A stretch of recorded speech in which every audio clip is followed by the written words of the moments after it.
This 2-minute tutorial is going to focus simply on the first icons on the toolbar that you'll be using that will really help you smoothly transition into notebook software.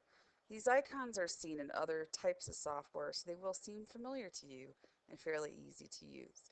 So let's start with the fact that I have notebook software currently open on my laptop. If you're wondering how you can open Notebook, most of you through your school computers have a shortcut icon on your desktop. Or if you're an XP user or Vista, you might see icons in this lower right-hand corner called the Windows notification area.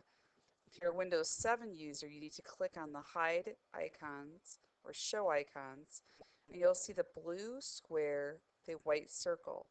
Now notice that my icon has a red X. This is because I do not have a smartboard attached to my laptop right now. You will see this red X when you're at home on your computer or at any time that your computer in your classroom is not hooked up to a board. If you depress this icon, you'll see that the very first choice is Notebook. If you depress that, it would open up a brand new notebook. Realize that Notebook is simply the name for a document in Notebook software. If I was in Word right now, I might be using the word document. If I was in Excel, I might use the word spreadsheet. They work exactly the same though. You do save as, you store things in folders just like you would any other software program. So the first icons is top row of icons. These are the ones that you're going to use primarily when you use the software.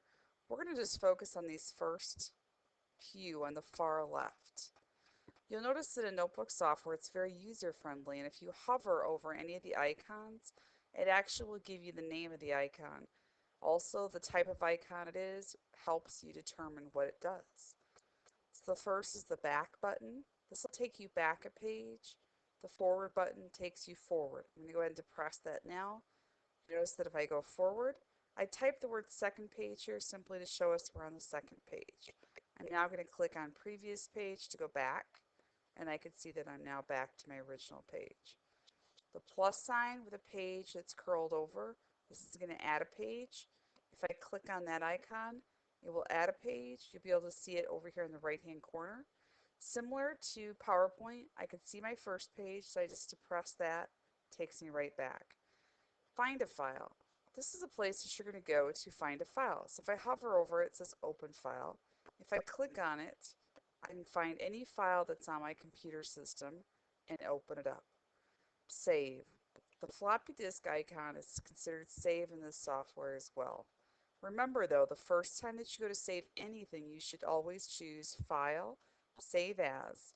This will allow you to choose where the file is going and what you're going to name it first.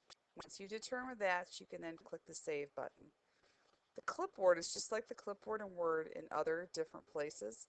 Things that you copy go to this clipboard and can be pasted at any time that you're working with the document.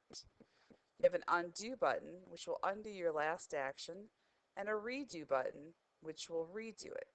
So if I were to type a word and I clicked undo, it will take the word away. If I click redo, it will put the word back. The same token, you have a delete. You'll notice that the delete button is slightly, it's not as red as it normally is. That's because nothing has been selected to be deleted. If I select the word type, you'll see the blue select box around it. My red X is now bright red. I can click on it and it will delete the word.